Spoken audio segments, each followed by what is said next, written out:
மக்களே, கனடா வாங்க வாக்கிங் போகலாங்கிற சேனலில் இன்றைக்கி கனடாவில் சனிக்கிழமை காலையில் பார்த்திங்களா, சனிக்கிழமை காலை பொழுது செம்மையாக இருக்குது. அங்கே பாருங்கள், சனீஸ்வர பகவான் முன்னாடி கூட்டம் இருக்கா, மேலே ஒரு ஃப்ளைட்டு போகுதா, சூப்பராக இருக்கா. இப்போ சனிக்கிழமை அதுவுமா நேர லக்ஷ்மி நாராயணன் மந்திருக்கு வந்துட்டு தான் நம்மளுடைய அடுத்த வேலையை பார்ப்போம்.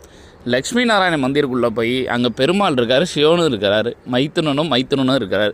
ரெண்டு பேருட்டும் போய் திமுக வரக்கூடிய 2026 தமிழ்நாடு சட்டசபை தேர்தலில் 175 தொகுதிகள் மினிமம் பெற்று அமோக வெற்றி அடையணும்னு சொல்லி வேண்ட போகிறோம். வாங்க, திமுகவை பிடிக்காத எல்லாரும் கீழே கமெண்டில் கழுவி ஊற்றுங்க.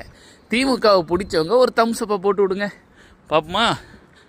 எனக்கு ஸ்டாலினோட ஆட்சி, அவரோட ஆட்சி நல்லா இருக்குது, அதனால் பிடிச்சிருக்கு, அதனால் கேட்குறேன். ஓகே, வாருங்கள் பார்க்கலாம். கோயிலுக்கு உள்ளே போயிட்டு வர்றவங்க எல்லாருமே ஒரு நாமத்தை போட்டு வர்றாங்க, என்னன்னு தெரியலையே. கோயிலில் கூட்டம் வேறு இன்றைக்கி அதிகமாக இருக்குது, வாங்க பார்ப்போம். மக்களே, கோயிலில் கல்யாணம் நடக்குது அப்படிதான் நினைக்கிறேன். என்ன கல்யாணம்னு தெரியலையே. கூட்டத்தை பாருங்க கோயிலில். ஏதோ ஆந்திராக்காரங்க ஏதோ ஃபங்க்ஷன் பண்ணுறாங்க. మనకి కొందరు పాడడానికి వచ్చారు. సో వాళ్ళ చేత என் நண்பன் ஆந்திராக்கார விக்டோரியா போயிட்டா, இல்லாட்டா அவனும் இங்கே இருப்பான். ஓகே, வாங்க மக்களே போய் வேண்டும்.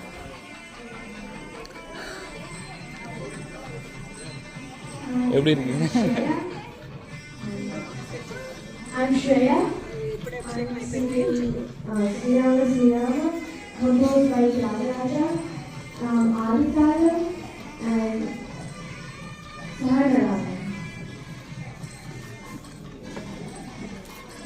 சூப்பராக பண்ணுறாங்க என்னமோ.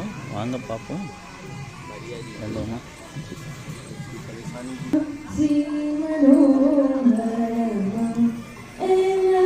விநாயக பெருமானாரே, நாராயணன், சீதாவே, பிள்ளைங்க, அண்ணன், தம்பி எல்லாரும் இருக்கிறீங்க. திமுக வரக்கூடிய 2026 சட்டசபை தேர்தலில் 175 தொகுதி குறையாமல் தமிழ்நாட்டில் அமோக வெற்றி அடைய வேண்டும். நீங்கள் தான் உறுதுணையாக இருந்து நடத்தணும். ஆமாம், சிவபெருமான்டையும் வேண்டும். பார்வதாதேவி இருக்காங்க, மூத்தம்மா விநாயகர் பிள்ளை, இளைய முருகன் பிள்ளை எல்லாம் இருக்காங்க, நந்தி தேவதை இருக்காரு. எல்லாருக்கும் வேண்டிய ரெடி தான். சிவனுக்கு அபிஷேகம் பண்ணுவோம். வருகிற 2020 சட்டமன்ற தேர்தலில் திமுக